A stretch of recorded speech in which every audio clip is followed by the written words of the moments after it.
on the line with us right now is a Boston Celtics beat writer for Yahoo Sports and a dime contributor, Warren Shaw. Warren, what's going on, man? Hey, what's going on, fellas? Thanks for having me on. No problem. What's up, Warren? What's up, Kyle? Good deal. Yeah, Kyle's talking now. Isn't that amazing? Yeah, I'm all chatty now. I'm all up for this show. Fired up, bro. It's weird that I would get chatty for the Boston Celtics because we almost never talk about the Boston Celtics because there's not a lot going on in Beantown, as I'm sure you can attest to.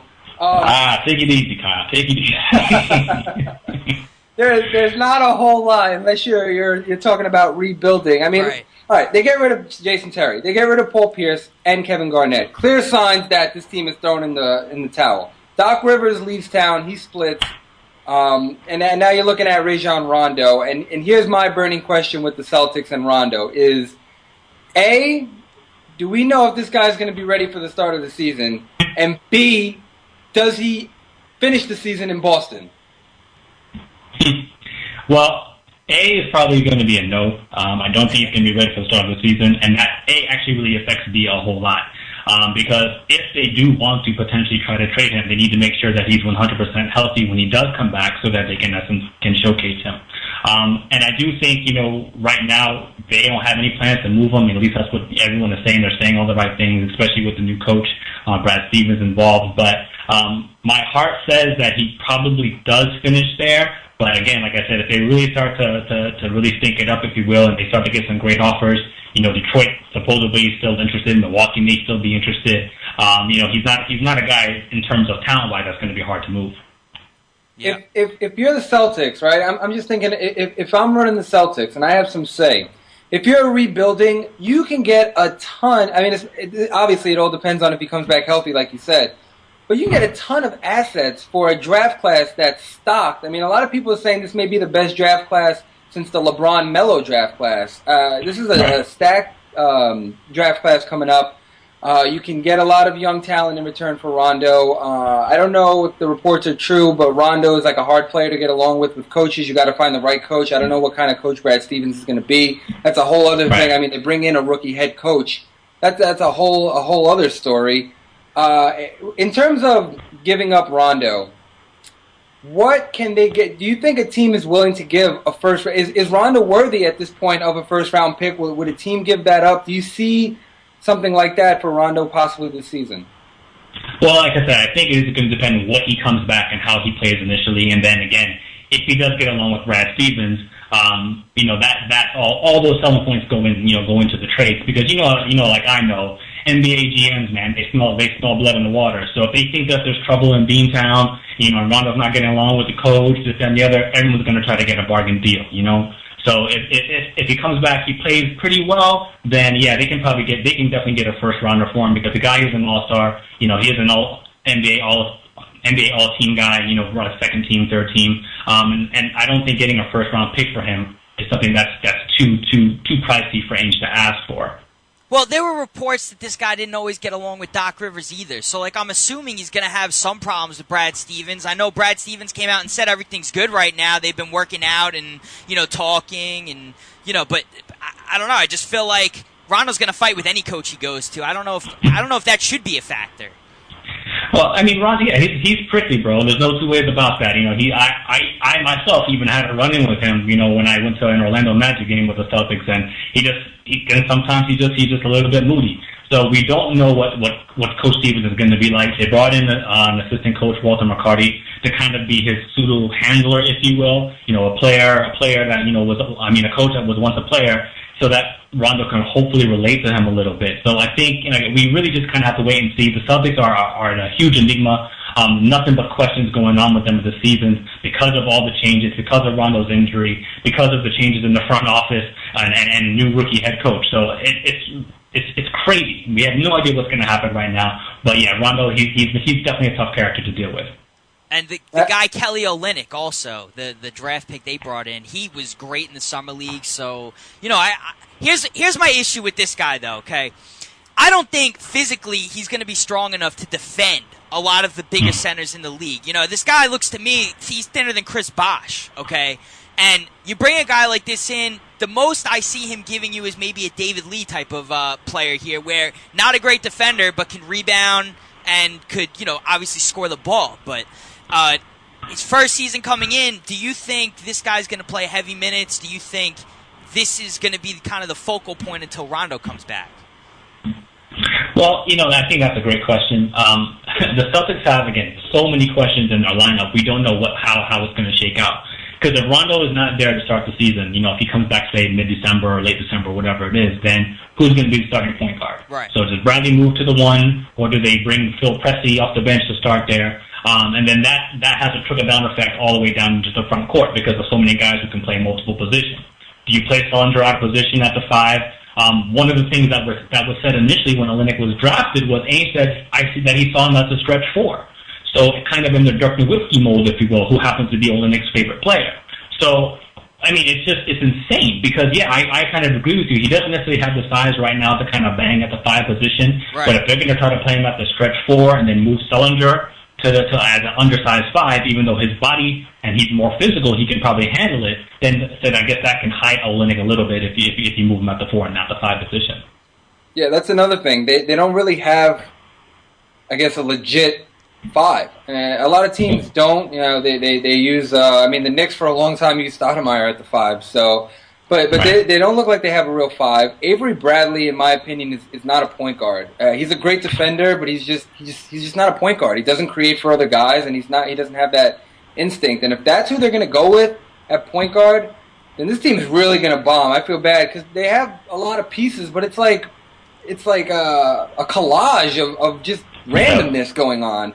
I don't know how Jeff Green and Gerald Wallace are going to get along. How does Chris Humphries work with Olynyk playing and Jared Sullinger? These guys are all kind of similar in my opinion. So it's like a hodgepodge team. AJ and I always discuss, and now it's probably not going to happen, but I guess anything is possible. They're both hurt right now. Russell Westbrook being traded for Rajon Rondo. We've always thought that would have been like a match made in heaven because Westbrook, where Garnett and Pierce were in their careers, they could have let the scoring go to somebody else. And Westbrook would have taken that over, and now that they would have been traded, Westbrook would be the clear face of the franchise. And the Thunder need a guy like Rondo. And here's a guy who can score, but will also give Durant as many shots as he wants in the court. He's not going to take away any shots from Durant. And I guess it's still a possibility. Both guys are hurt. It could be a swap. But I want your take on that. Do you think that? I guess I'm kind of thinking of a fantasy thing right now. But what do you think of that deal? Well, I mean, I've heard that scenario brought up on multiple occasions, and it is very interesting because, like I think as you mentioned, with Pierce and KG, they weren't necessarily trying to score the basketball, towards the latter part of their career, and Westbrook being more of a scoring guard definitely could have maybe fit that bill a little bit, but. Westbrook too, he's a personality as well, and again, you don't hear about him so much, clashing with Scott Brooks, but he definitely has a little chip on his shoulder, so it would have been very interesting to see what that would have been like, in that Celtics locker room if he was brought on. I do believe Rondo would be a perfect complement to Durant, especially in the years when they still had James Harden. That would have been, and then he potentially could have even kept Harden because even Rondo's contract is a little bit cheaper than Westbrook's is. So, I think that trade might have worked, in the past. I don't know if it's something that either team is willing to look at currently right now. But like you said, with both guys coming off of injury, we really have to see how they both come back, and then see, how things shake out from there. Not just that, but how about Perkins? How about the fact that they can't move that contract? They probably won't ever move that contract until it expires.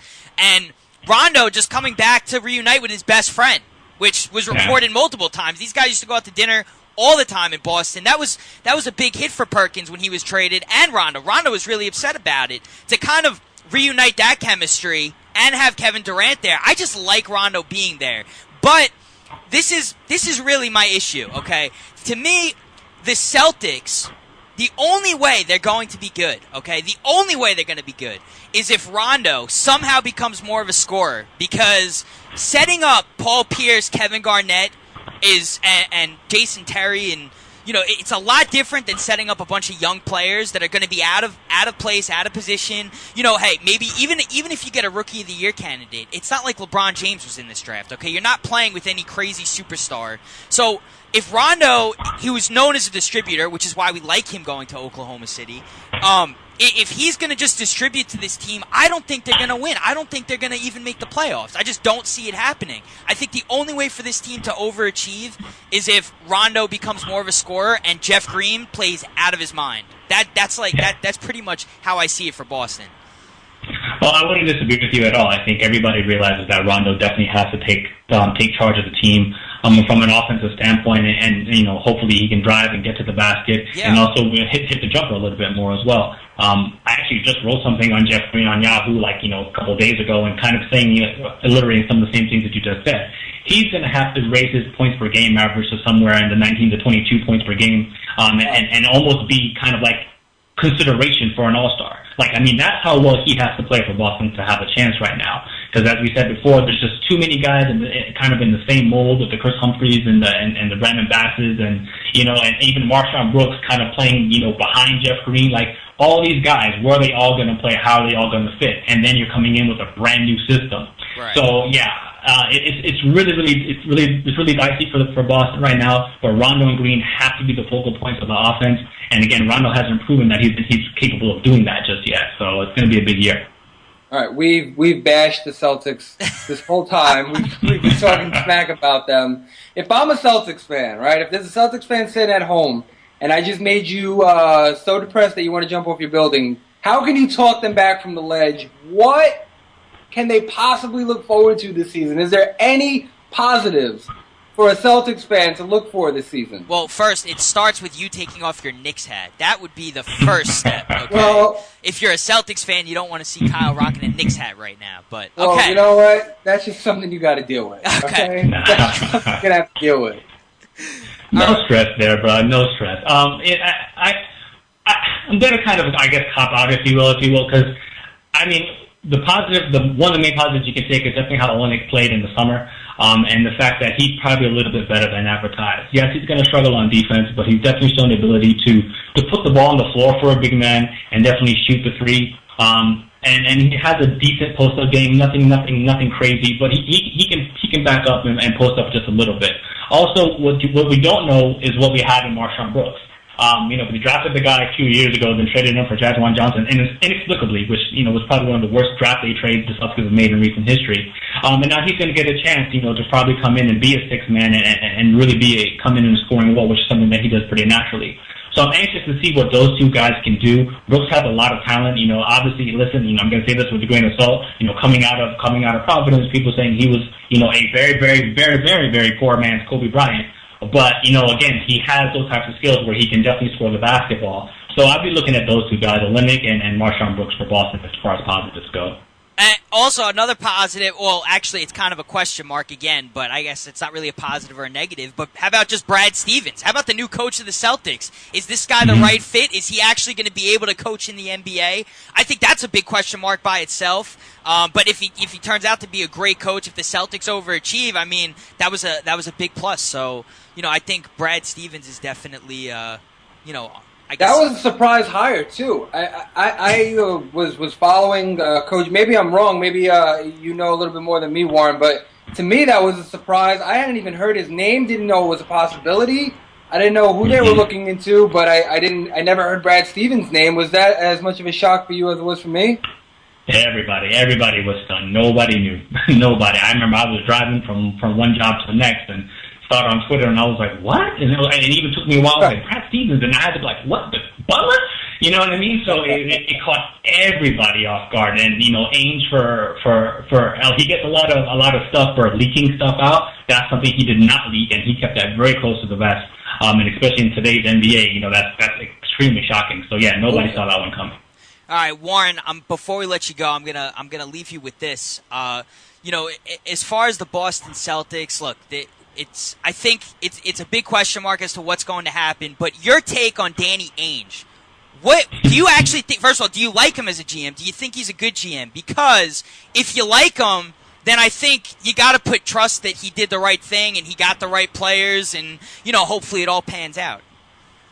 Well, let me go on record as saying is I don't necessarily like Danny Ainge. I think he's had his moments, if you will. But again, my first ever article on Yahoo actually was me ripping Danny Ainge, based on some of the moves he made, especially dating back to that Kendrick Perkins trade, and then the fact that the Celtics have been one of the most atrocious rebounding teams in recent history for the last 4 or 5 years, and to not address that is just egregious to me.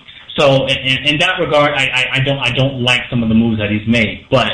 You know, what he did this summer, I think it was time, in light of everything that was going on with Doc Rivers, you know, he made the right moves. And definitely, you know, getting what he got for Garnett and Pierce, and getting that package from Brooklyn. Yeah, it's not the greatest. Humphries and Wallace, you know, aren't the greatest players. We still don't really know what Marshall and Brooks has out there, but getting the draft picks as well. And then, you know, some of those expiring contracts, especially with Humphries, he did a good job where that's concerned. So I don't want to, you know, bury the guy too badly. You know, like anybody else, man, he has his good days and his bad days. And right now, I guess he's having a little bit better summer than he did in previous years. All right, there you have it. The league is a big league, and the internet's even bigger. So we appreciate your time. But fans at home, they want to check you out. Where can they see some of your stuff and hear you, Warren? Oh man, I really appreciate that. I'm over at Dime Magazine, so dimemag.com. You know, always producing great content. Not just me, all of my fellow writers on there, and definitely on Yahoo Sports. Usually get posted on the front page under some of the main writers like Wojo and Spears, and then you'll see our stuff kind of at the bottom. But you know, we're definitely doing our thing. And make sure you can definitely catch me and my homeboy Cal Lee on our podcast as well, which we hope to have you guys on as well. Called The Baseline. We're on Mixcloud and we're also on iPatio. So yeah, definitely check us out and hit me up on Twitter, Shaw Sports NBA, man. I really appreciate the look. And The Baseline, it's an up-and-coming, happening show. Check them out. It's good stuff, good content, and you get to see Warren Shaw, so it's big. I don't know if that's a positive, man, but I appreciate that. All right, Warren, take it easy, and we'll catch you on the rebound, as we like to say. Definitely will, man. Thank you guys. Have a great night. Take care. All right, Warren, you too.